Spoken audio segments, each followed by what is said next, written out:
Alrighty guys, we're back for some Samurai Midrange, and this is a Lost Caverns of Ixalan standard brew, and I'm Red Cat. Let's go over the deck, then hop right into some ranked, rockin' Risona, Asari Commander in this one. This is a 3-mana 3/3 legendary creature, human samurai, rockin' haste, and whenever it deals combat damage to a player, if it doesn't have an indestructible counter on it, you put an indestructible counter on it. Cool. However, whenever combat damage is dealt to you, you unfortunately remove an indestructible counter from Risona. So hopefully we're going to be able to get that indestructible counter on this easy enough and then just like wipe the opponent's board, because that sounds pretty cool, right? So we got Depopulate, all 4 of them, 4 mana sorcery speed. Each player who controls a multicolored creature draws a card. So if we got that Risona, we're also drawing a card with this too. So that sounds pretty insane. Then destroy all creatures. And if we are really banking off of our indestructible creatures, then we want our board wipes to say destroy, not exile. So that's why there's no Sunfall in the build, right? You have more board wipes in here, like Unstable Glyphbridge. It's a 5-mana artifact. When it ETBs, if you cast it, for each player, you choose a creature with power 2 or less that player controls, then destroy all creatures except creatures chosen this way. We do have creatures in here with power 2 or less that we wouldn't mind targeting with this, right? To just keep more of our creatures on the board. Speaking of creatures, instead of going over the board wipes, let's go over the rest of the samurai in here. I mean, I called it Samurai Midrange for a reason. Rocking Selfless Samurai as a 2 of here at the front of the build. 2 mana, 2/2, Fox, Samurai. Whenever a samurai or a warrior you control attacks alone, it gains a lifelink until end of turn. That could really go a long way, honestly. Everything all the time is dealing so much damage, dude. Like, life gain happens to be important right now. That it also has this bottom ability, Sacrifice Selfless Samurai. Another target creature you control gains indestructible until end of turn. That could also help save something more important than itself from one of your own board wipes, which could be pretty cool, huh? We got more samurais here. Sunblade Samurai. Got 2 of them. It's a 5-mana, 4/4 enchantment creature with vigilance, and it has that channel ability for 2. You can discard this, search your library for a basic plains card, reveal it, put it into your hand, then you gain 2 life. Not bad, and being an enchantment in here matters a little bit because of a card in our mana base, Roadside Reliquary. One of our main ways to draw in the build. Maybe we want more ways to draw, but overall, I'm hoping that the engine keeps us going relatively well. So yeah, artifacts in here and enchantments are going to be important because we do have 2 Roadside Reliquaries. The rest of the samurais, we got Alabaster Host Intercessor. This is a 6-mana, 3/4 Phyrexian Samurai. It does have Plains Cycling, so you can pay 2, discard this card. Search your library for a Plains card, reveal it, put it into your hand, then shuffle. So it doesn't say basic Plains, which means we can totally search for Jetmir's Garden. Don't have anything that needs green, but we search for Jetmir's Garden if, of course, we need a red source. So that's cool, at least. Now, when this enters the battlefield, exile target creature an opponent controls until Alabaster Host Intercessor leaves the battlefield. So it has that Brutal Cathar effect, but it's much more expensive than Brutal Cathar. That being said, it is a 3/4, so things like Lightning Strike doesn't hit it, so that's neat at the very least. But yeah, it's expensive, but I think it's actually going to be decent in here. And like the Sunblade Samurai with the channel ability and then the plane cycling on the Host Intercessor, we can kind of think of those as 2 mana cards as well if we really want to, if we want to find more of the planes out of the build. We have more ways in here to grab more planes too. We got all 4 clay-fired bricks. This is a 2-mana artifact. When it ETBs, you search your library for a basic planes card, reveal it, put it into your hand, then shuffle. You gain 2 life. Nice. Now it has craft with an artifact for 5 and double white.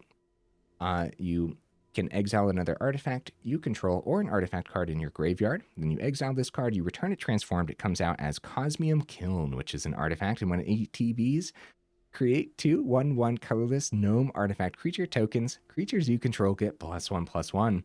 We just played this in Angels last week, guys. It was decent, to say the least, and we were able to flip it relatively effectively. So yeah, having other artifacts in here is going to go a long way. We do have Glass Casket as one of those artifacts, and just like early removal in general, it's going to hit a lot. Mana value 3 or less is a lot of cards, man. It doesn't hit Shieldred, but you know what does? Ossification, all 4 of them. Yeah, we're not going to have any issues finding planes, I don't think, because we can always grab them with Sunblade, Alabaster, Clay-Fired Bricks, and Restoration of Eiganjo also grabbing us some basic planes if we really need them. So I don't think we're going to miss on that Ossification. Restoration of Eiganjo, of course, the second phase, we can discard a card. When you do, return target permanent card with mana value 2 or less from your graveyard to the battlefield tapped. So sometimes that's just going to be like a free Ossification or a Glass Casket or something, right? Or, of course, you could use it as a ramp, too, if you really need to. Like, discard a land, bring it back, then play your land for the turn. That final chapter flips into Architect of Restoration. All that packed into an enchantment as well, working with, like, the Roadside Reliquary. Pretty cool stuff, man. Also, another enchantment, we got Bitter Reunion. Every now and then, it's just going to be super important to give your stuff haste before your opponent decides to drop their Sunfall next turn, or their Farewell, or anything. Like, sometimes, like, your mid-range deck just goes up against the opponent's mid-range deck a little bit too long, and you need to close it up just one turn sooner. Bitter Reunion gets us there often, dude. Oh, buddy, there's so much to go over in this build. Where am I? Who am I? What's happening? Wandering Emperor. We got 2 of them in here. Do we want more? Probably. It's really good, man. It's really, really good. And it generates samurais, so I don't think we have to justify the Wandering Emperor in here. We have the Eternal Wanderer on the top end as well. There's some pretty cool things we could do with like that +1 because it's exile up to 1 target artifact or creature. Return that card to the battlefield under its owner's control at the beginning of that player's next end step. So you can go +1 onto like a clay-fired bricks or something. That could do a thing, I suppose. Grab some more land at that point in the game. You're probably just like thinning out the deck and banking on that life gain, but still, that's an option. Also generate samurais that have double strike, so that's good news. The -4 acts as another board wipe in here too, so let's go over the land because honestly, I don't know what I went over and what I didn't. Celestus is going to be a terrific like ramp, also filtering out into the fire, helps us potentially clear like smaller board states like mono red is what I'm thinking, and sometimes soldiers as well, but then also helps us filter out. Well, not also, it's choose one or the other, but still, like if you're up against a control match, you're probably going to want to filter. If you're up against aggro, you're probably going to wipe that board. So in the mana base, we got Restless Bivouac here as a 4-of. It's gonna be good, I would say. Plugging extra counters onto Risona could be awesome, especially if we're able to consistently keep that indestructible counter on it. And like we're just swinging in with Restless Bivouac and Risona, plugging counters onto it, and then like every time the opponent tries to establish something, we're removing it or wiping their board. So sounds pretty gross, actually.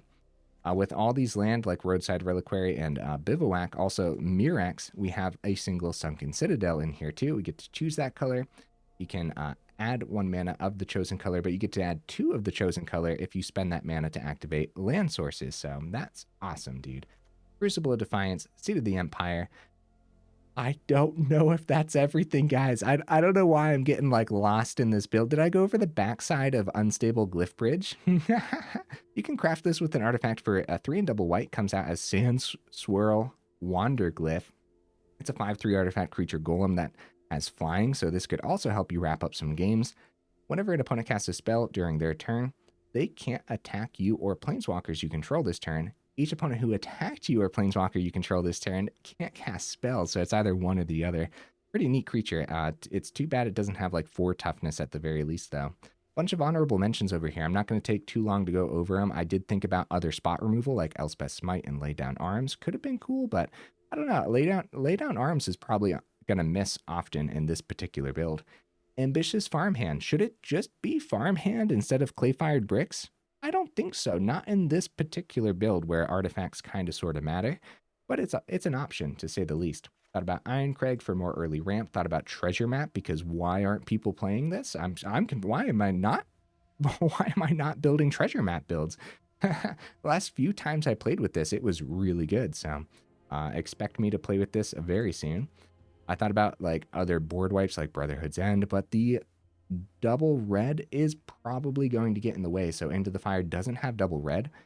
And then we probably never want to activate that bottom ability in this build. So yeah, no Brotherhood's End this time. Thought about Sarah Paragon. This could be a really neat one to cast certain things back like the Selfless Samurai. Thought about more things to work with the whole samurai theme like Storm's Edge, but not this time round. And I thought about other board wipes like Expel the Interlopers could have been cool. Burn Down the House could have been cool. And White Sun's Twilight. All of these say destroy and not exile, which is which is important with our Risona build around, you know? All right, guys, hopefully I went over everything. I don't know why I got so lost in this build. It's probably because I started moving stuff around too. It took quite some time, so yeah, hopefully I went over it well. Let's go ahead, stop rambling, and hop into some ranked.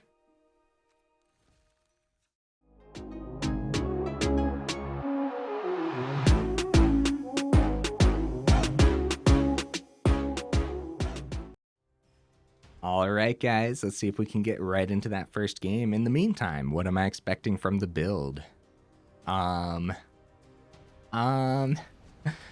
don't know. We have so many good cards packed into this build, man. I know one thing. I'm excited just to, like, play with samurais. Okay, cool. I don't mind this at all. We go first? Nice. Yeah, not bad. Start with the Restless Bivouac quite successfully. Dark Slick Shores, huh? You guys think my Selfless Samurai gets cut down right away? Should I wait? Just play Bitter Reunion instead, see what we see? Okay. I talked myself into it.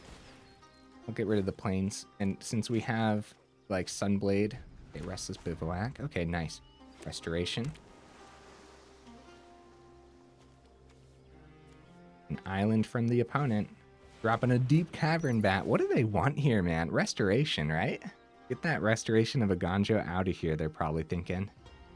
Depopulate's gonna hit at some point, though, so it depends how many creatures they have in hand and if they plan on countering Depopulate too, right? So, oh, what did they take?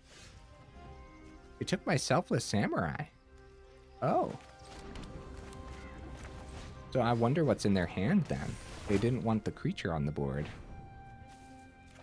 When we discard 2 Restoration, it comes out tapped, so we're going to want to play our tapped land if we're using it as ramp here, so... which is what I'll be doing. So, Restless Bivouac. It comes out tapped anyways, so that's what you want to do with that. They saw our plains. Yeah, seeing more land here isn't terrific, but Depopulate just to hit a deep cavern bat in a deck that might be running She-Holdred is not great, so we're just going to keep Sunblade Samurai open, even though we probably want to play that as a creature too when it comes time. Technically, Restless Bivouac could swing in, but this is like not what we want to swing into. Okay, they create a 2/2. Virtue. Okay. Yeah, if we powered up Bivouac and it got like go for the throat, then there was no point in actually ramping for the turn. But getting a bunch of extra mana on the board just seems much better, you know what I mean? Only 3. I'm gonna just play the Sunblade Samurai next turn. I think that's fine. Oh, Depopulate number 2. I guess we'll wait on the Depopulate now that we have Architect as well. I still don't want to power up one of these yet. It's like, it's not that time of the match, you know what I mean? Hopefully, Sunblade Samurai lands. And if it doesn't, at least this would be getting countered instead of, okay, so they do have a Make Disappear. Okay. It would have been a great turn to give haste. Maybe I do that. You know what? I do that. What else is this Bitter Reunion going to do as of right now? Like, we could get a more established board state in the mid-game. Well, we're already in the mid-game. We could get a more established board state in the super late game and then use the Bitter Reunion. Or we could get that swing, get an extra spirit for the turn, which just doesn't seem bad to me. Opponent's missing that mana, guys. Uh-oh. Unstable.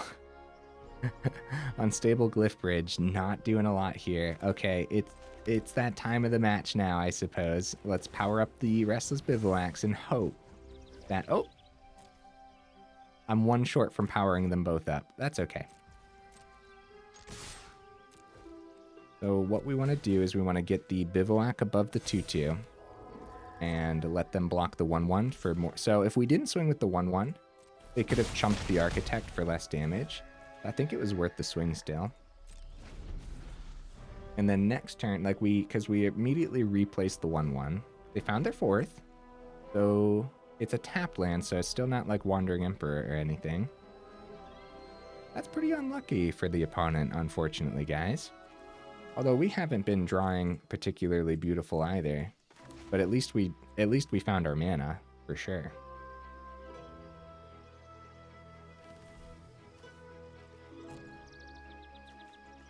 Okay, passing it back. Ossification. Don't mind that. Probably take out the Deep Cavern Bat. Let's see what happens here. Because anything that they actually get down that's bigger, like if they start to gain control of the board state, we have 3 board wipes in hand, you know? If it's like another Make Disappear, we probably just let them make disappear the Ossification. I'd rather power up Bivouac again for the turn, and then this time give the counter to the Spirit. And if they double block the Bivouac, then we still have number 2. Okay, let's do this. Not bad. 2, 3. I'm just gonna power up the Restless Bivouac though. Right? I think that's totally fine. And plug that counter onto our Spirit. Yeah, it's not bad. They do accept that trade. Down to 7. And it was nothing from the opponent for the turn, so unfortunately, I do think we are getting a little lucky here for the first game. Or I should rather say the opponent's getting unlucky, right? Land off the top. It is a tapped land. We will go White Source, that's fine. Power up the Bivouac. If it was an untapped land, we would have had potentially 2 Bivouacs to swing in with here. This is fine either way. And then we continue to buff wide. Is it going to be a cut down? Oh, okay. And then they have the chump. So opponent's in this easily. If I would have played Samurai, we would have had that bottom sack ability because it doesn't need tapped. We might as well play it. Because if they do end up like wiping a board or something, then we still have 2 Bivouacs to power up next turn, especially with the Sunken Citadel. A little bit of life gain on there. Yeah, I'm feeling pretty good about just powering up 2 of these. How you guys feel about that? Power up number 1. Oh, he uses the Citadel now. That's good. Power up number 2. I don't want to buff the Samurai because we might use that if they have some spot removal here. We'll go on to you, go on to you. It's another cut down. They want to hit that Bivouac, but they would have wanted to hit that before we swung as well, so. Where would the spot removal be? Oh, Virtue. Okay, okay. I think the opponent survives because they gain 2. Yep, good block.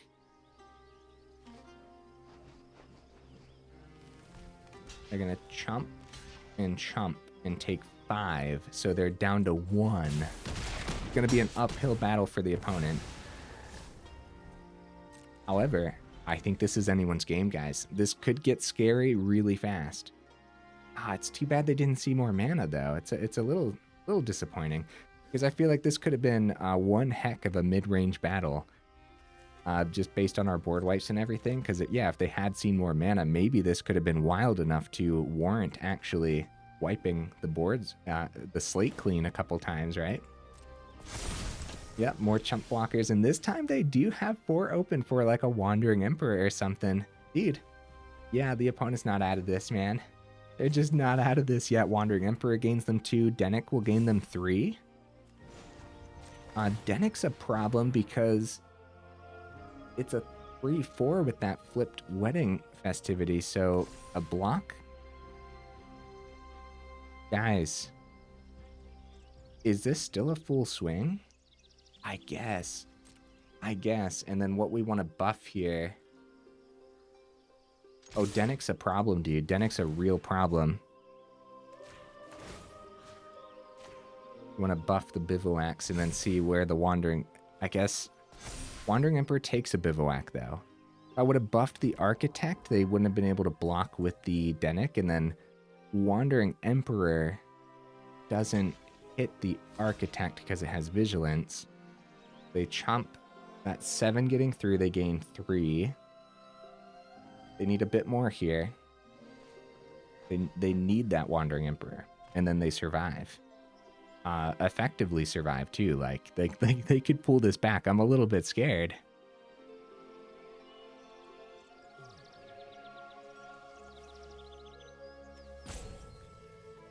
It's got to be something, right? It's got to be. I'm on the edge of my seat right now.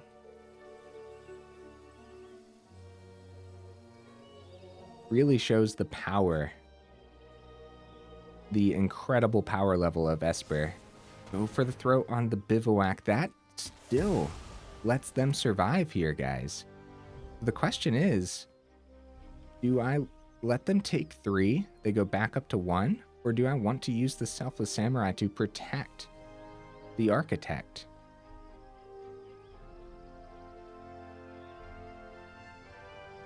Oh, it's not dying. It's not dying. Dude, it has a 4 toughness. That was close. Okay.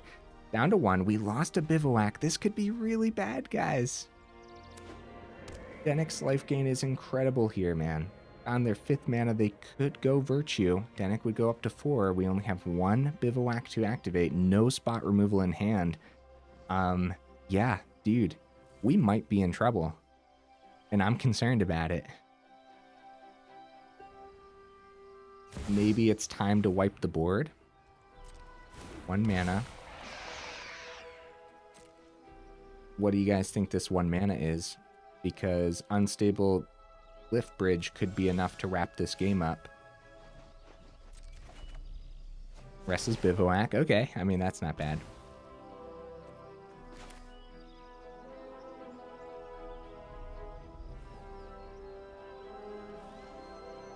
Here goes nothing. I don't know what that 1 mana is, but I hope it's nothing. So we keep the Selfless Samurai and then swing for 2. And it gets lifelink too. Good game, opponent.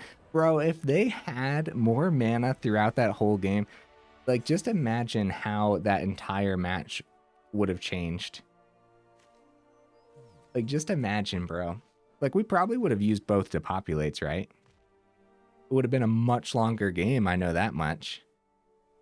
Oh my goodness, man. Yeah, GG. At the end there, I started really sweating, and I probably should have distributed those counters a little different. However, if I didn't buff the Bivouacs, then they would have been a 3-3, so Dennick would have blocked there instead too, so that really depends. Maybe I chose the right decision for what to buff. Maybe. So far, so cool, I guess. Neat so far. I feel like it didn't draw terrifically. Felt like we had... It felt like we needed more ways to win the game. Like Risona would have been cool, right? Would have had Indestructible most of that match, and then our board wipes would have been a little bit more effective too. I guess it doesn't matter which tap land we start with. We'll start with Bivouac, just in case like we see too much land, and maybe later on we'll cycle that out. But nah, we'll play it since we don't have a turn 2 anyways. Okay, potentially some domain, and they do have the exile removal in domain, and it would be available for 1 mana. So Restoration could be good. Restoration before Risona means Restoration flips sooner. And we thin the deck so we see less land off the top for the next couple turns, which could come in handy as well.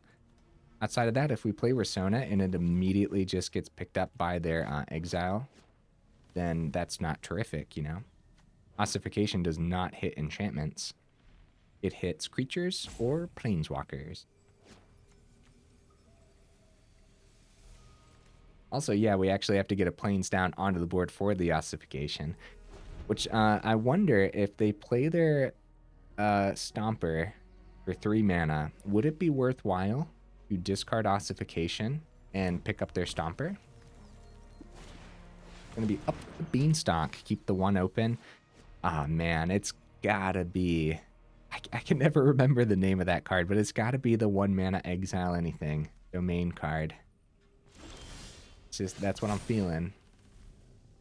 Alright, since there's nothing to pick up on the opponent's board, we are going to discard the plains, bring the plains back. Totally fine. It's good ramp, but it's ramp that doesn't matter right now. Unless we see, like, land off the top and then one of our 6 drops or something.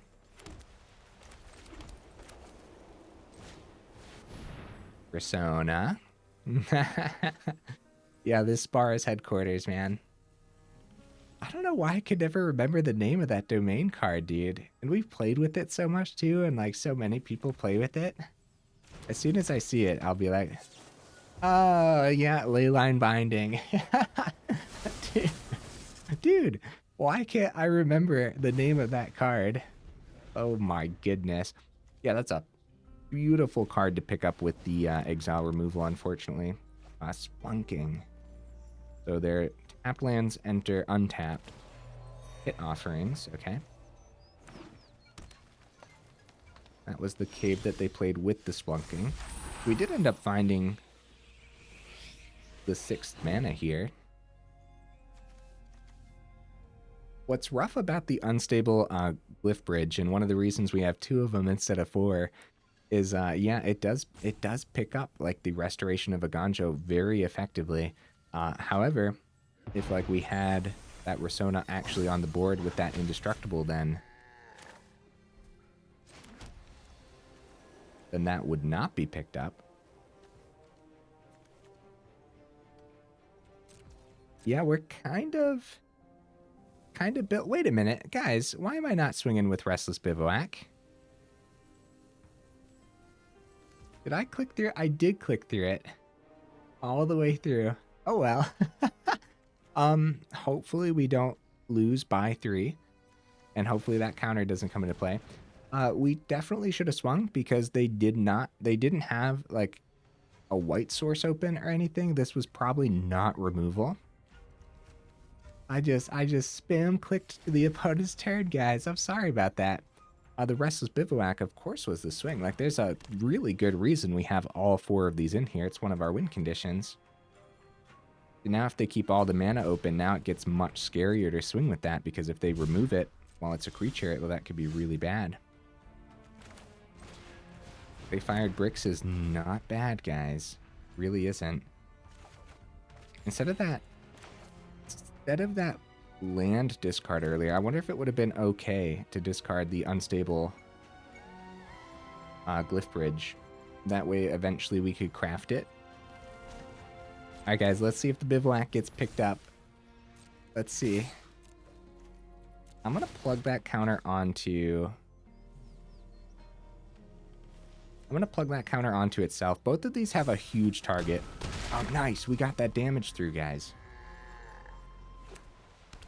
Yeah, see, if we would have swung last turn, it already would have had that counter too, so...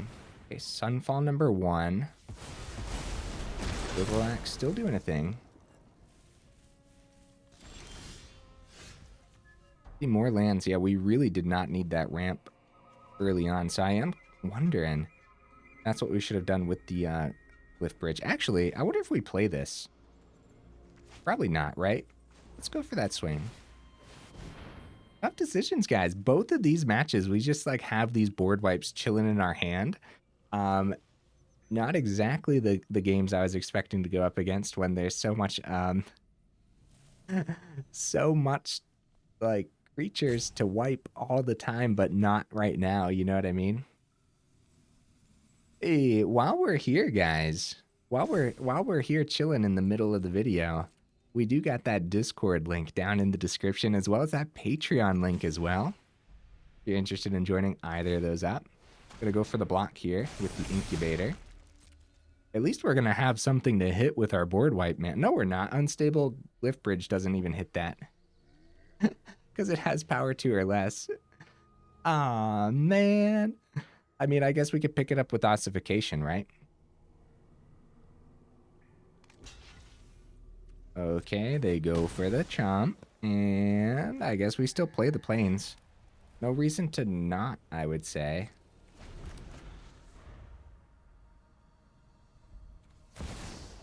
So with the... Oh, Atraxa. Okay.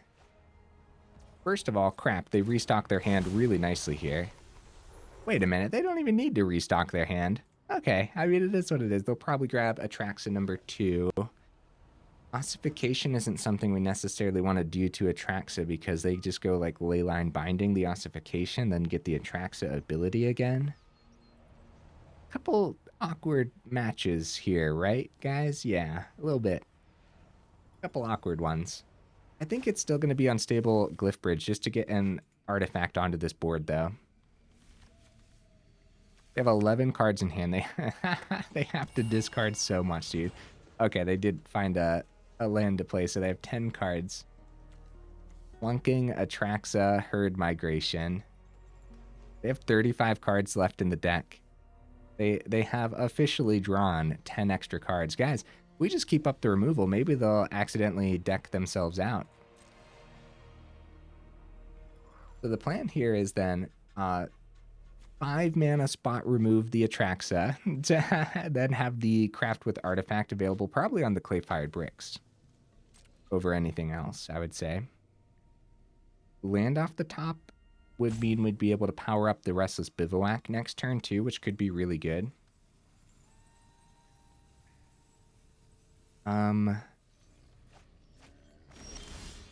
Archangel, they discarded the second Atraxa, which is surprising. Unstable. And then we have the 3rd mana, power up Bivouac, swing for 5. It might come down to me missing that swing earlier, guys, which is super scary. Hopefully we can still get there.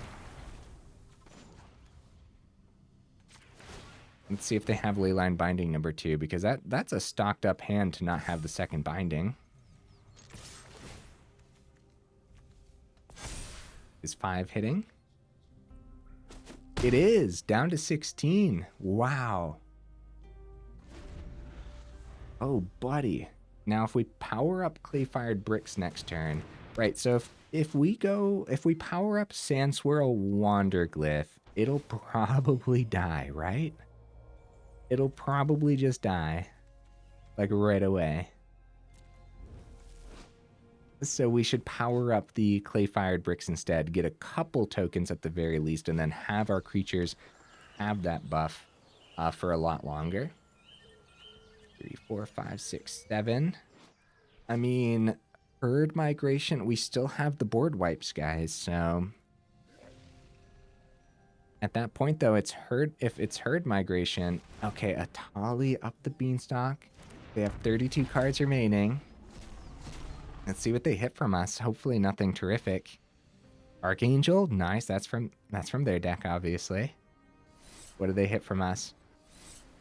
Sometimes I like it being a surprise. I know I could just mouse over there, right? Are they're trying to cast it with the kicker cost, or oh, there you go. Oh, Clay-Fired Bricks. Oh, it is a little bit of life gain though. They do have a plains too, so that's not bad. Okay. Like, Depopulate. I kind of want to... 2, 3, 4, 5. I'm tempted. I am. Probably not good. That probably gets removed immediately.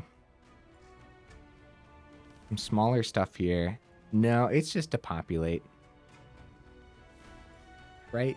Yeah, no. Is it Unstable Glyphbridge instead? Okay, let's go. let's do that instead. Restless Bivouac. Yeah, like I said, reason we have 4 Restless Bivouacs in here. But opponent's down to 16. I don't know how much life gain they've had so far, but it seems like a good amount. But I'm not 100% certain on that. Did they gain 4 twice off of both Splunkings? That would be 8, then 2 off of the clay-fired bricks. Did they gain anywhere else? So only 10 so far? Huh. Yeah, no, anyone's game, guys, but this one seems like it's gonna take a second, to say the very least. Hopefully we can still get one more match in after the fact. It took me so long to go over the build. I apologize. Like, so much packed in, and I still feel like I missed something. So when I go back and watch the video, I'll probably be like, oh man, I skipped over that card or something. Either way, sometimes the best way to go over the deck is to actually showcase it in matches. And then when we actually see the card interactions, we can say like, oh yeah, if we did this here, then, or yeah, like perfect example, that Restoration discarding that Glyphbridge earlier. However, both of these came in handy to get rid of their nice stocked board state, so that was nice. And they still have this herd migration ready to go, ready to stock up this board. So depopulate onto that wouldn't be bad on it using a timeout. Herd migration, draw a card, down to 27 cards. They'll have 2 mana open, guys, and they haven't found their second Leyline Binding yet. It's scary, I guess. I don't know what we could see off the top, but we definitely want to see like something. Like, we need to see more power actually being able to slam through here. Yeah, land. See, that's just like, that's not it, I would say. I still feel like this is the Sand Swirl Wonder Glyph is gonna immediately get picked up. Oh! Well, I guess I'm activating. Oh no, I can undo it. Do I want to? Yes. Yes, I do. That is not what I wanted to do for the turn, as it's going to have to be Depopulate, I would say. Yeah, we got to keep their board state nice and clear. 3. All right. We'll wait for the turn. Flipping this Restoration could be huge for us. Like, we got to figure out a way to get this damage through, guys. And so Restoration at the very least, like, this thins out our deck too. Of Ossification, but like nothing to hit with it. Only creatures and planeswalkers.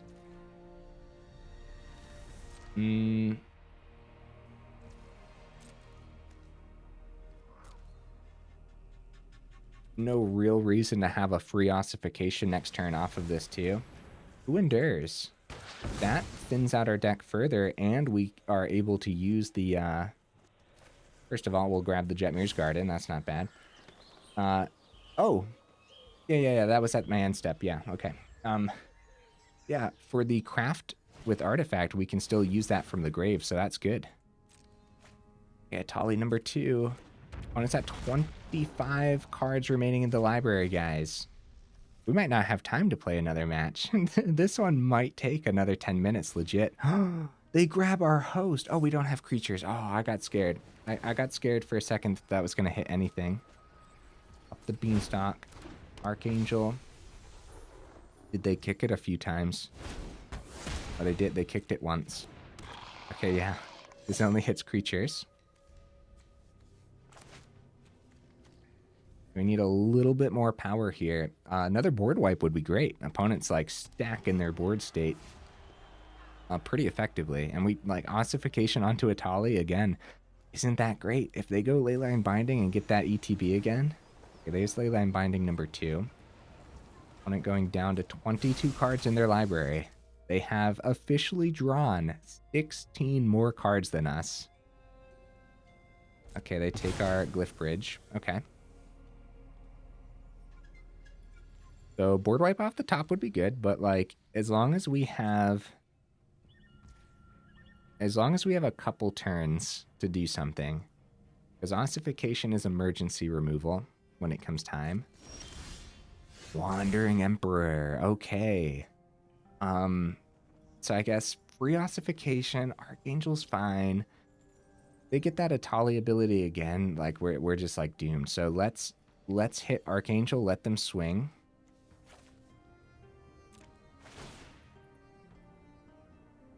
That way we take their flyer out of the equation. And then Wandering Emperor exiles the Atali on the ground. And like we do have...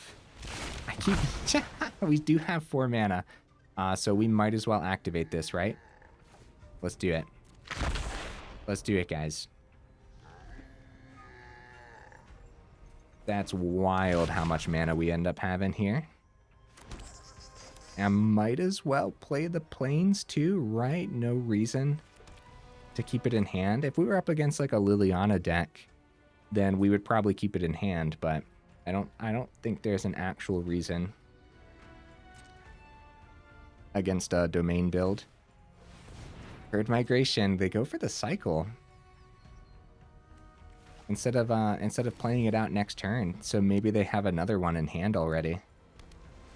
Because getting a bunch of 3/3s could still be really, really good. Is this the opponent's, guys? Oh, well, they go for the transform for the turn. This exile's gonna be brutal, bro. Indestructible. Oh, nice. Nice. They get a card draw on that too. This exile, dude. Oh my goodness, bro. So brutal. Okay, Sunken Citadel. Get that exile. We'll call red on the Citadel. Power up that Bivouac. You know what? +1 on the Bivouac. Swinging with a 9/9. First strike land. Opponent's down to 10. Whose game is this, man? Dude, our deck has really showcased a significant amount of power against these mid-range builds, huh? Atraxa could potentially be the nail in the coffin, depending on what we see off the top here, man. You know, it's definitely, it gets around the Wandering Emperor effectively. If we swing into it, they gain 7. It has Death Touch too. We'd lose the Bivouac, or they could just block. Architect, gain 7, take the Bivouac damage. Yep. Technically, Atraxa number 3 because they discarded one earlier. Brutal stuff, man. Archangel, uh-oh. They kick it twice and they can take out Wandering Emperor and hit our face. And they go back up to 14 as well. Look at the power level of the opponent's domain build too. And the splunking and everything. All we gotta do is survive though. Survive just a couple more turns, man. They have 14 cards remaining. We can do this. I believe in us. They have to discard. Depopulate! Bro! Off the top, man. I have a feeling we might get another nice from the opponent after that. No, not yet. Not yet. Oh, looks like they finally found their 3rd Leyline Binding. That's what it feels like here. It's sticking. 3rd Leyline Binding. Take the Restless Bivouac out of the equation.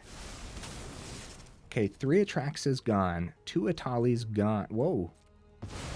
It's non-land. Oh, it's non-land, guys. I knew that, but I didn't know that at the same time. It says non-land. Yeah, exile target non-land permanent opponent controls. Oh my goodness, dude. Oh my goodness. The opponent is down to 10 cards. They have officially drawn 25 more cards than us. If this is the last game, this is a wild time. Win or lose, it was fun. It was fun. With all this, I can only imagine Virtue of Persistence is going to come down. But they need to have removal, some kind of removal for this incredible Restless Bivouac. Like Restless Bivouac, or Chump. They need a Chump blocker too. Are they not finding it? 2, 3, 4, 5, 6, 7 mana still available. 8 mana still available for the opponent. 5 mana still available. Down to 7 cards in the build. Guys, did we exhaust their resources? This whole time I was thinking, that Leyline Binding was going to pick up our Restless Bivouac. I was just being silly the whole time. Unfall? It's nothing, but they get a 0/0 incubator. GG opponent, let's go, guys. Oh my goodness, bro. What a time. We're 45 minutes into the video. I should have rambled a little bit less about the deck so we could hop into another one, but we gotta end on that incredible high note either way, man, right? How about we crack a pack? That's what we'll do. A little pack. Celebrate that victory. That was a good time, man. Hulking Raptor, let's go. That's my 4th one, I think. Awesome. There's probably some build that I wouldn't mind 4 Hulking Raptors in, you know? Okay, I don't have the Veto avatar and the Admiral. I actually really like that Admiral Brass avatar. Let's go for that. Usually I save the blue for last, but that's sick. All right, guys, let's go over the build one more time. Samurai Midrange. This is a neat one. It drew pretty slow, didn't it? Yeah, there's my 4th Hulking Raptor. Sweet. Yeah, I feel like the draws overall were very clunky, very slow. Probably put it on, if I remember, I'll put Jank down, like mid-range Jank over on Aether Hub when I upload the list. That being said, we had pretty good fuel, man. We had a pretty good engine once the ball got rolling a bit. A lot of ways to stock our hand with mana, and that level of thinning the deck just happened to make it so that way, like, our draws really, like, yeah, it was slow and a little bit clunky, but like we, after thinning the deck to that extreme, every turn it was just like, oh yeah, we're gonna see something good. We saw a Wandering Emperor. And then next turn, well, we need something else good. We saw a Depopulate. And so, like, you know, you're kind of tipping the luck into your favor as you extract cards out of your deck with, like, Host and Samurai and Clay-Fired Bricks. And all that seemed to work really, really well. Incredible removal with Ossification. Didn't get to see Glass Casket today, but it didn't really matter against those builds. If we would have seen a highly aggressive build, then our board wipes would have come into play a little bit more than what they did today. I shouldn't even say that, though, because boy, oh boy, did those board wipes come into play against that final match. That being said, in that final match, it would have been almost the same concept with some spot removal, too. However, hitting like the 5 3/3 beasts was really good.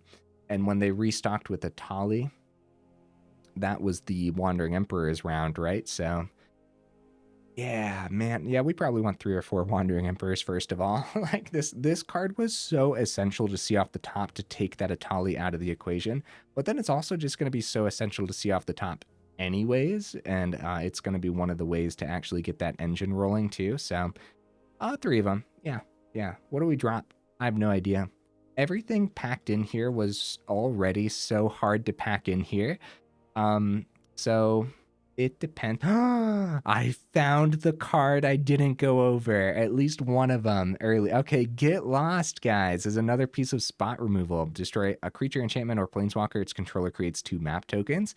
In certain matches, there's going to be a moment where you can hit your indestructible Risona. It doesn't get destroyed, right? And then you create 2 map tokens, which happen to be artifacts that you can craft with Clay-Fired Bricks or Unstable Glyphbridge. So, like, it's not going to happen often, but it's in there, and it's kind of cool. So that was the thought process behind Get Lost. What else did I forget to go over, darn it? I feel like I missed something else, too. Oh, Roadside Reliquary would have been decent today. There were quite a few matches where we had both enchantments and artifacts on the board, right? Or every match. Wait, how many games did we? We only played 2 games, right? They were just really, really long. But I think in both of them, we had enchantments and we had artifacts on the board at the same time. So Roadside Reliquary really could have helped out in some of those. Yeah. I can't believe we got there against that domain build, guys. That was wild stuff. Holy cow. Restless Bivouac, yep, all 4 of them. Made a lot of sense today, dude. Made a lot of sense. Oh, buddy. This was a time. I had a really fun time with this one. Let me know what you would add or take out down in the comments. Is there anything else I'm forgetting? Now I feel like I'm forgetting something else too. So no, I don't think so. If you made it this far into the video, y'all are champions for real. Thank you so much for being here, and I will see you in the next video.